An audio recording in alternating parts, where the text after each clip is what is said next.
Hello friends, स्वागत है आप सभी का आपके अपने चैनल में। यूक्रेन का संकट धीरे धीरे परमाणु दिशा की तरफ आगे बढ़ रहा है। रशिया और यूक्रेन के बीच चल रहे विवाद के कुछ ऐसे संकेत सामने आए हैं जिनके जरिए इस संकट से दुनिया में तबाही की आहट मिलने लगी है। रशिया और यूक्रेन के बीच गहराते युद्ध के बादलों के बीच दोनों देशों में बीच बचाव की कोशिशें भी जारी है। दुनिया के एक पावरफुल लीडर ने रूसी राष्ट्रपति व्लादिमीर पुतिन को फ़ोन करके युद्ध टालने की कोशिश भी की है। रशिया और यूक्रेन के बीच लगातार बढ़ते हुए तनाव का अंजाम क्या परमाणु बम हो सकता है? इस वक्त सारी दुनिया में इसकी चर्चा चल रही है। अब तक बेलारूस के साथ युद्धाभ्यास कर रहे रशिया ने परमाणु युद्धाभ्यास भी किया है और रशिया के राष्ट्रपति पुतिन ने भी इस युद्धाभ्यास का निरीक्षण किया है। इसके अलावा दुनिया में तेजी से बदलते घटनाक्रम भी परमाणु युद्ध के संकेत दे रहे हैं। ऐसे में हम एस्ट्रोलॉजिकल एनालिसिस से ये देखने की कोशिश करते हैं कि क्या ये युद्ध भयानक रूप लेगा, भारत पर इसका क्या प्रभाव पड़ेगा, क्या यूक्रेन पूरी तरह से खत्म हो जाएगा, रशिया और अमेरिका के साथ साथ अन्य देशों में भी इस युद्ध का क्या प्रभाव पड़ेगा, या फिर ये युद्ध टल जाएगा। क्योंकि ज्योतिष से भी अगर हम समझें तो बहुत सारी गोचरीय स्थिति ऐसी बनी हुई है कि इस तरह के तमाम सवाल हमारे दिमाग में आ सकते हैं। फरवरी के साथ साथ अप्रैल 2022 में भी गोचरीय स्थिति बहुत विकट परिस्थिति बना सकती है। मकर राशि में कई ग्रहों का इकट्ठा होना, शनि का धनिष्ठा नक्षत्र में यानी मंगल के नक्षत्र में मूवमेंट होना, मंगल का मकर राशि में यानी शनि की राशि में उच्च का होना और शनि का स्वराशि होना युद्ध जैसी कई परिस्थितियों को जन्म दे सकता है। क्योंकि मकर राशि युद्ध की भूमि है, रण क्षेत्र है, जहाँ दोनों ही ग्रह शनि और मंगल अपनी अपनी स्ट्रांग स्थिति में है। यूक्रेन की बात करें तो यूक्रेन का मकर राइजिंग लग्न है, स्वराशि वक्री शनि और चंद्रमा के साथ। चंद्रमा मंगल के धनिष्ठा नक्षत्र में है, जिस पर अभी शनि का मूवमेंट हो गया है, जो काफ़ी लंबे समय तक रहने वाला है। ऐसे में यूक्रेन के फाउंडेशन चार्ट में बहुत अच्छी स्थिति नहीं कही जा सकती।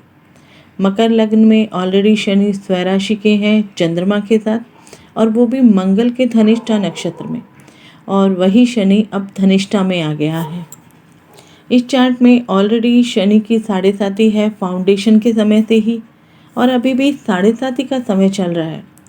लग्न में शनि भी 7th लॉर्ड चंद्रमा के साथ में है यानी मार्केश के साथ, और ये चंद्रमा बहुत अच्छी स्थिति में नहीं है, जो यूक्रेन की अपनी वास्तविक स्थिति को बता रहा है। नवांश में भी चंद्रमा बहुत अच्छी स्थिति में नहीं है, 6th हाउस में शत्रु राशि में है, जिस पर 12th हाउस से शनि का एस्पेक्ट है। ये चंद्रमा यहाँ भी उतना स्ट्रांग नहीं दिखाई दे रहा, तो हम कह सकते हैं कि यूक्रेन की हालत कैसी होगी। दूसरी बात, धनिष्ठा में शनि का गोचर और साथ में अभी मंगल भी मकर राशि में आने वाला है, जो शनि और चंद्रमा को लग्न में ज्वाइन करेगा।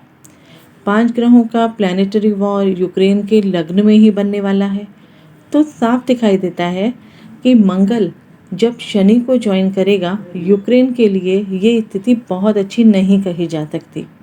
और इस समय यूक्रेन की दशा भी जुपिटर में वीनस की है, जो दोनों ही अष्टम भाव में है। अष्टमेश सूर्य के साथ, षष्ठेश बुध के साथ और गुलिका के साथ में। ट्रांजिट में गुरु 2nd भाव में है और वीनस 12th भाव में है। इस तरह 2nd house, 6th house, 8th house और 12th हाउस सभी एक्टिव हैं, जो अनवांटेड इश्यूज को शो कर रहा है।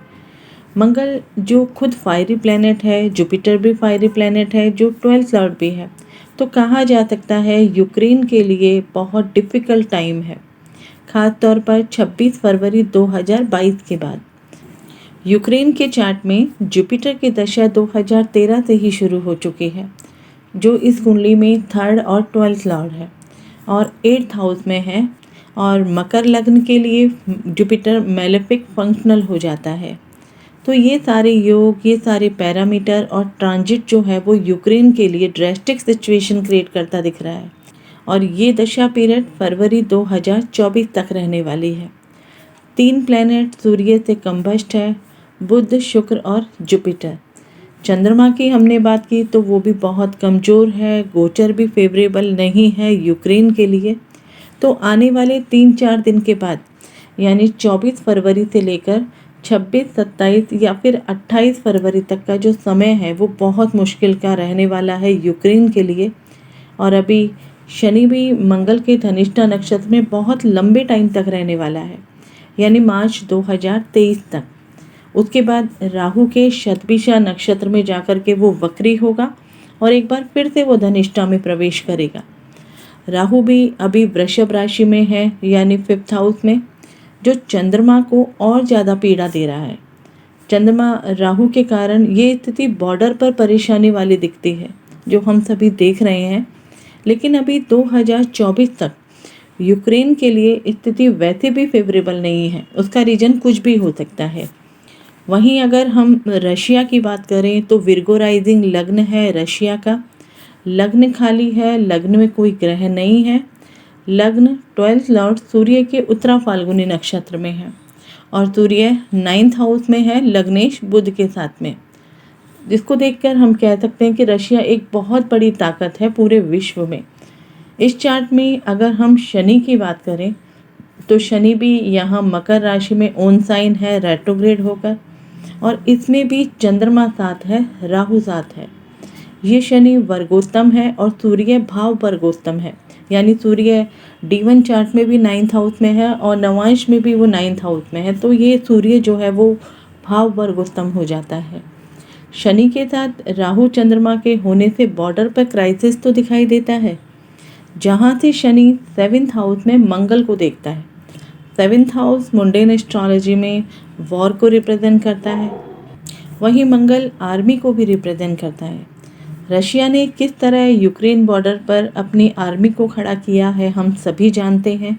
बस मंगल के मकर में आते ही रशिया एक्शन में आ सकता है, यानी 24 फरवरी से लेकर 26-27 फरवरी 2022 के बाद।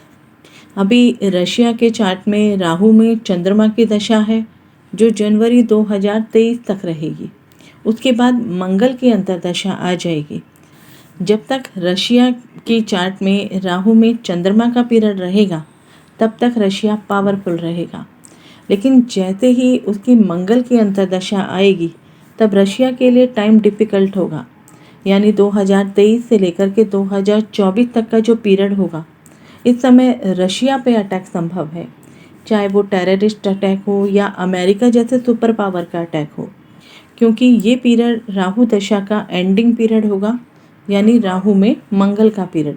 उसके बाद जुपिटर का पीरियड शुरू हो जाएगा।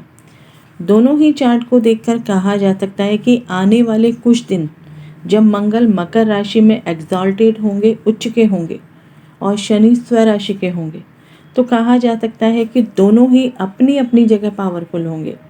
ऐसे में मंगल एग्रेशन में होगा और शनि अपनी स्टेबिलिटी में होगा या फिर अपने संयम में होगा। ऐसे में शनि की कोशिश यही रहेगी कि थोड़ा वेट करना चाहिए, तुरंत एक्शन नहीं लेना चाहिए, क्योंकि तुरंत एक्शन लेने का काम मंगल का है, शनि का नहीं। तो युद्ध की संभावना इस समय पर बहुत कम दिखाई देती है। हाँ, छोटी मोटी वारदात हो सकती है, बॉर्डर पर तनाव की स्थिति हो सकती है, लेकिन यहीं से तीसरा विश्व युद्ध होगा ऐसा मुझे नहीं लगता। दोनों ही देश कुछ समय के बाद पीछे हट जाएंगे, क्योंकि युद्ध के लिए ग्रहों की वो स्थिति अभी दिख नहीं रही है।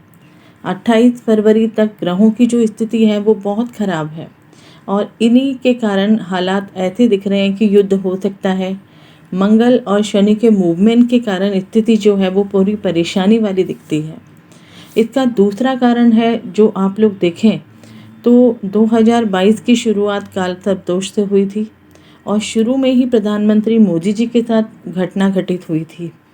अभी इस वर्ष में कालसर्प दोष कई बार बन रहा है, तो कई बार बहुत विपरीत परिस्थितियां पैदा कर देता है। इसलिए छोटी मोटी वारदात होते हुए किसी भी देश के बॉर्डर पर देखी जा सकती है। मेरे बहुत से नोन पर्सन हैं जिनके बच्चे यूक्रेन में अपनी एजुकेशन ले रहे हैं, उन्होंने अपने बच्चों को वापस बुला लिया है और अभी इस समय सभी बहुत पैनिक हैं। तो आप लोग भी थोड़ा संयम से काम लीजिए। ये युद्ध अभी नहीं होगा, बॉर्डर पर तनाव की स्थिति ज़रूर बन सकती है और माहौल जो है वो गर्म हो सकता है। छोटी मोटी वारदात हो सकती है जिसका मेन कारण है शनि और मंगल का मकर राशि में एक साथ होना। और यहाँ पर मंगल एग्जॉल्टेड होगा तो शनि स्वराशि होगा। यहाँ मंगल की कोशिश होगी कि किसी भी तरीके से वो अपनी पावर शनि को दिखा सके। और मंगल आर्मी को, मंगल रण क्षेत्र को, मंगल युद्ध को भी शो करता है। इस वजह से परिस्थितियाँ इतनी भयानक दिखाई दे रही हैं। तो आप लोगों को बिल्कुल भी घबराने की ज़रूरत नहीं है। आशा करती हूँ आपको ये वीडियो ज़रूर अच्छा लगा होगा। मिलते हैं ज्योतिष की एक नई इंटरेस्टिंग जानकारी के साथ। तब तक आप सभी अपना और अपने परिवार का ख्याल रखें, सुरक्षित रहें। जय हिंद, जय भारत।